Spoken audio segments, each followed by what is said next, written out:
আজকের রেসিপি হলো বাইম মাছের রসা। ভিডিওটি স্কিপ না করে সম্পূর্ণ দেখবেন। আমি বাম মাছটা কেটে নেব।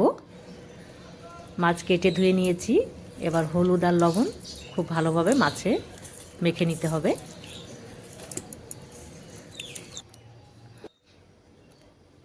কড়াই গরম হয়ে গেছে, এবার দেব সরষের তেল।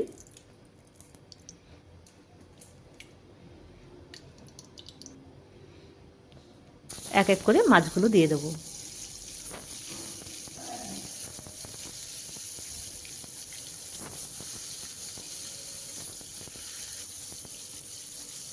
মাছগুলো আমি বেশি ভাজবো না, হালকা করে ভেজে নেব। রসা রান্না করার জন্য কিন্তু মাছগুলো কড়া করে ভাজা যাবে না, সবসময় হালকা করে ভেজে নিতে হবে। মাছগুলো ভেজে নিয়েছি, এবার তুলে নেব।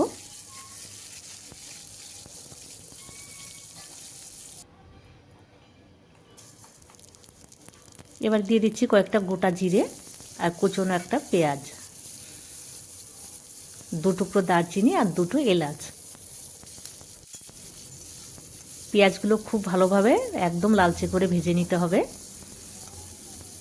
কারণ এই ভাজা পেঁয়াজটা বেটে আমি রসার মধ্যে ব্যবহার করব। পেঁয়াজ খুব ভালোভাবে ভেজে নিয়েছি। পেঁয়াজ যেন কাঁচা না থেকে যায়, তাহলে কিন্তু একটা কাঁচা গন্ধ করবে। এবারে দিয়ে দিচ্ছি আদা বাটা, জিরে বাটা, শুকনো লঙ্কার কাঁচা লঙ্কা বাটা,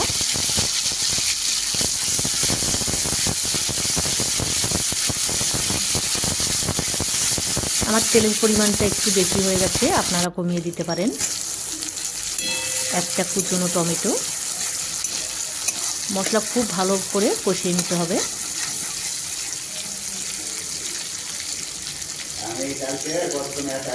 এবার দিয়ে দিচ্ছি পরিমাণ মতো লবণ আর পরিমাণ মতো হলুদ গুঁড়ো।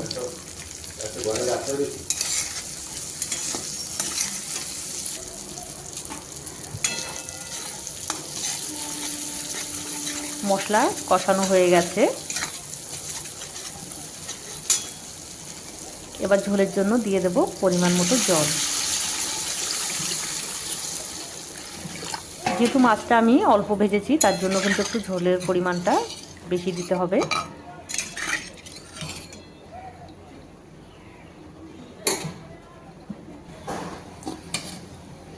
ঝোল খুব ভালোভাবে ফুটিয়ে নিয়েছি, এবার মাছগুলো দিয়ে দিচ্ছি।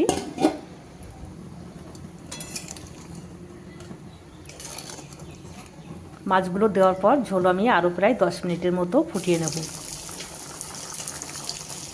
দিয়ে দিচ্ছি কয়েকটা কাঁচা লঙ্কা আর ভেজে রাখা পেঁয়াজ বেটে নিয়েছি, পেঁয়াজ বাটা।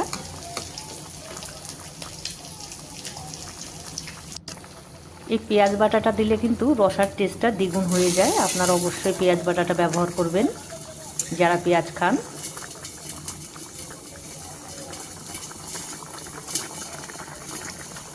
রান্নাটা আমার হয়ে গেছে, এবার নামিয়ে নেব।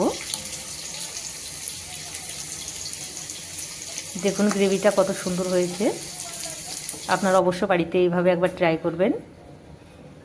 ভিডিওটি ভালো লাগলে লাইক, শেয়ার, সাবস্ক্রাইব করবেন।